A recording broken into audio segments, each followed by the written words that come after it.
Nggak ada yang, saya udah konsultasi juga dengan Pak Lambok dan ahli-ahli hukum di Kemenkeu. Dulu pernah dijalankan tahun 2008 bulan September. 2021 bulan Mei, nggak ada masalah secara hukum. Jadi Pak Didi harus belajar lagi kelihatannya. Kebijakan Bapak dikritik Pak Didik, itu gimana Pak? Pak Didik salah undang-undangnya. Salah Pak ya? Saya tadi ditelepon Pak Lambok, ahli undang-undang kan. Dia bilang sama saya, Pak Didik salah. Dan hal ini pernah dilakukan sebelumnya. Ini bukan bukan perubahan anggaran, ini hanya uang kita dipindahkan saja. Nggak ada yang, saya udah konsultasi juga dengan Pak Lambok dan ahli-ahli hukum di Kemenkeu. Dulu pernah dijalankan tahun 2008 bulan September. 2021 bulan Mei, nggak ada masalah secara hukum. Jadi Pak Didi harus belajar lagi kelihatannya. Pak, kalau yang 200 triliun itu, tapi ini yang silpa Pak? Silpa apa sal gitu Pak yang berasal yang 200 T itu? Nggak ada urusan, pokoknya uang saya di bank saya geser, dari BI geser. Jadi Anda punya. Ini bukan dipinjemin, saya taruh aja, saya pindahin uangnya. Seperti Anda punya uang di bank A dan bank B, Anda pindahin uangnya dari bank B ke bank A. Uang Anda tetap kan? Bentuknya sama ya, tabungan apa-apa. Jadi nggak masalah, cuma pindah aja. Cuman karakteristiknya beda. Kalau bank sentral nggak bisa diakses oleh perekonomian dan perbankan. Kalau di bank biasa bisa diakses dan bisa menjembat dan bisa memberi stimulus ke perekonomian. Itu utamanya. Jadi banyak yang salah mengerti. Seolah-olah saya memakai SAL untuk pembangunan atau uangnya saya ambil untuk pembangunan tertentu. Tidak. Saya hanya memaksa perbankan berpikir secara profesional. Jadi saya memaksa market mekanisme berjalan dengan memberi uang tambahan ke mereka. Jangan santai-santai aja jadi naruh uang di bank sentral, di obligasi, nggak ngapa-ngapain, enak banget. Jadi sekarang mereka mesti berpikir sesuai dengan fungsi mereka, yang fungsi untuk apa perbankan dibuat. Himbarannya siapa Pak yang pusing Pak? Kemarin katanya apa ya? Saya pikir semuanya pusing. Pak, kalau untuk stimulus anggarannya dari mana? Udah berbulan, gimana? Untuk stimulus yang terakhir kemarin diluncurkan, anggarannya berapa dan berapa yang udah di? Saya pikir yang paling besar kan yang 7 triliunan kan, yang untuk apa tuh? Saya lupa, 7 triliun untuk beras yang 2 kilo. Itu akan kita kasih 20 kilo ya, 2 kali 10, 2 bulan kali 10 kilo. Itu kan kasih 2 bulan pertama. Nanti kalau masih kurang, kita kasih lagi. Pak, quote of the day dong Pak untuk anak muda yang keuangan. Nah, apa quote of the day? Nggak, yang ada baru lagi sedikit. Tadi saya izin ke Pak Presiden, bulan depan saya akan mulai beredar di kementerian-kementerian yang besar, yang penyerapan anggarannya belum optimal. Kita akan coba lihat, kita akan bantu. Saya akan kasih waktu sampai akhir bulan Oktober. Kalau mereka kita perkirakan nggak bisa belanja sampai akhir tahun, kita ambil uangnya. Pak, yang soal 200 T kemarin kita sebarkan ke program-program yang langsung siap dan berdampak ke rakyat. Saya nggak mau uang nganggur. Pak, yang kemarin 200 T itu gimana Pak menghasilkan biar nggak NPL? Itu quote of the day apa? Quote of the day untuk anak muda Pak untuk memulai bisnis atau memanage keuangan dong. Jadi kalau berinvestasi ya, di instrumen apapun, pelajari instrumen itu apa.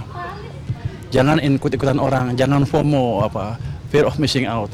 Pelajari instrumennya apa, mereka pasti berhasil. Untuk cewek-cewek yang suka belanja Pak? Hah? Untuk cewek-cewek yang suka belanja?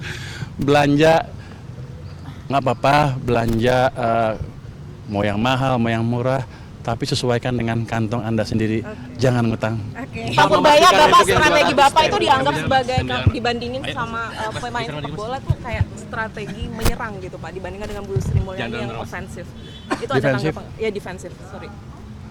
Saya nggak tahu, yang saya tahu beginilah cara menjalankan fiscal policy yang baik. Saya nggak pernah main bola juga, nggak jago.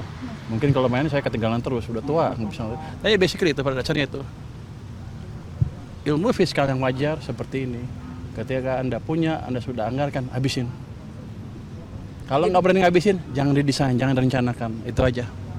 Jadi Pak, ngambil yang berani 200 langkah T gitu itu ya Pak? memastikan biar nggak NPL gimana Pak? Itu kan untuk memacu kredit, biar nggak non-performing loan gimana Pak?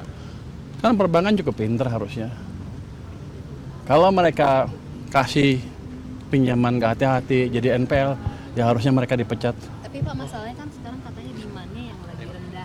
Demand kredit. Banyak orang yang nggak mau ngambil kredit gitu Pak. Siapa bilang? Anda ada ekonomi bilang begitu kan? Dia mesti belajar lagi ekonomi. Sebelumnya memang Jadi begini, Seperti apa, Pak? tahun 2021 semua sama kan? Waktu itu kredit tumbuhnya rendah sekali. Semua orang bilang kita kredit nggak bisa tumbuh sebelum ekonominya membaik. Saya balik, saya injek uang ke sistem dengan cara tertentu ya. Saya kan bukan menteri, bukan gubernur bank sentral, tapi kita injek uang ke sistem pada waktu bulan Mei 2021 cukup signifikan. M0 tumbuh double digit, dalam hampir waktu yang hampir bersamaan kredit juga tumbuh. Teorinya begini, kalau Anda tiba-tiba, ini berhubungan dengan opportunity cost of money. Kalau opportunity cost of money turun, bunga turun, uang ada dan uangnya ada misalnya, kan orang yang punya uang jadi nggak sayang belanja lagi. Kenapa? Loh, bunganya lebih kecil dari sebelumnya, gue habisin aja duit saya, kira-kira gitu. Sementara orang yang perusahaan yang mau ekspansi nggak takut lagi pinjam uang. Kenapa? Bunganya lebih dari sebelumnya. Ini kesempatan untuk berekspansi. Teorinya seperti di belakang layar, tapi empirisnya sudah kita perlihatkan di tahun 2021. Pada waktu itu kalau Anda rapat KSSK, mereka akan bilang ekonomi nggak bisa, kredit nggak bisa bagus karena ekonominya belum tumbuh. Saya bilang enak amat kerjanya kalau gitu. Regulator ngapain? Jadi kita balik waktu itu dan berhasil. Itu bukti yang nyata. Optimis tahun ini bisa seperti itu lagi ya Pak? Targetnya berapa? Saya nggak optimis, tapi biasanya perilaku dari sistem perekonomian nggak berubah. Kalau saya kasih pok gini, biasanya begini, saya segini pasti gini terus. Jadi dia nggak akan berubah-ubah. Itu akan berubah mungkin setelah ada perubahan generasi, 1 generasi, 2 generasi, setelah kebiasaan Anda berubah. Ini kan masih pelaku sama kan dalam 10 tahun terakhir. Jadi kemungkinan besar responnya akan sama. Jadi kalau orang ekonom seperti itu ngelihat empiris statistik behavior seperti apa, wah once apa? Segera setelah kita tahu behavior system, kita bisa memanipulasi dan sistemnya akan merespon dengan respon yang sama. Itu yang saya pakai. Pak, kalau hitung-hitungan Bapak itu akan terlihat berapa lama, Pak? Apa? Akan terlihat berapa lama targetnya? Ke ekonomi biasanya sih ke ekonomi realnya 2 bulan 3 bulan kelihatan, tapi kalau pertumbuhan kredit mestinya 1 bulan udah kelihatan. Tapi yang jelas gini, perbankan lagi gelisah untuk menyalurkan uang ke sistem perekonomian. Market tahu, para pelaku ekonomi tahu, para deposan udah mulai merasakan, para pemilik perusahaan sudah merasakan, mau ya pasti tawarin tuh kredit, mau nggak kredit. Itu dirasakan oleh pelaku ekonomi keseluruhan. Itu pelan-pelan akan atau dengan cepat akan masuk ke sistem perekonomian, akan membalik arah sentimen semua kita. Yang tadinya Anda takut-takut, oh Indonesia gelap, mungkin sebentar lagi Indonesia terang sedikit. Pertamanya semakin ke depan semakin terang lagi. Jadi Anda nggak usah takut. Pak, sistem pemerintah soal PPSK udah dibahas belum? Udah dibahas belum sih Pak? Untuk RUU PPSK perubahan Yang apa? Yang P2SK Pak, maksudnya mau nambah mandat Bank Indonesia untuk lapangan kerja dan mekanisme baru untuk belum belum masuk ke Kementerian Keuangan. Saya dengar tadi akan dirubah, tapi belum masuk ke meja saya sampai sekarang. Tapi mungkin ada usulan dari Kementerian Keuangan Pak untuk PPSK Pak. Kenapa mesti dirubah? Berarti sejauh ini udah oke Pak? Saya nggak tahu. Kalau saya pikir kan undang-undang P2SK pribadi boleh ya. Pribadi aja Pak. Jadi itu kan baru dirubah tahun 2023. Kenapa dirubah lagi dalam waktu singkat? Berarti yang kemarin salah bikin apa gimana? Biar aja itu berfungsi penuh, kemudian kita lihat di mana cacatnya, baru kita perbaiki. Ini kan baru 2 tahun, mungkin pelaksanaan juga pertengahan tahun 2023 baru mulai. Jadi untuk saya sih terlalu dini untuk merubah undang-undang P2SK. Tapi kalau emang ada nanti masukan, kita lihat bisa perlu dirubah apa enggak. Saya akan pelajari masukan yang masuk, yang sampai ke saya. Nanti kan kita pelajari harus dirubah apa enggak. Tapi pandangan pribadi saya seperti itu. Jangan cepat-cepat ngubah peraturan. Di draft RUU-nya tuh ada yang Bank Indonesia harus ikut ke lapangan kerja segala macam itu Pak. Itu emang perlu kalau menurut Bapak? Saya nggak tahu. Saya belum lihat. Pak kamera Pak. Pada dasarnya gini.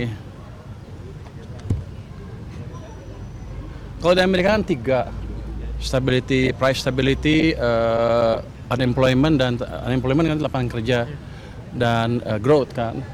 Mungkin kita mau ikut ke sana. Saya nggak tahu, yang kemarin kan udah dirubah, belum masuk ya. Kalau growth sudah sih Pak. Kalau growth memang sudah. Tapi kalau ini yang di Kan gini, kalau menurut ilmu moneter, kebijakan moneter tidak bisa melakukan semuanya. Biar aja dia fokus dengan langkah-langkah yang dia bisa kerjakan. Jadi mungkin boleh ditambah sedikit-sedikit fungsinya, tapi jangan harap kebijakan moneter adalah satu-satunya yang bisa memperbaiki ekonomi kita. Jadi harus ada koordinasi atau concert effort antara fiskal dan moneter.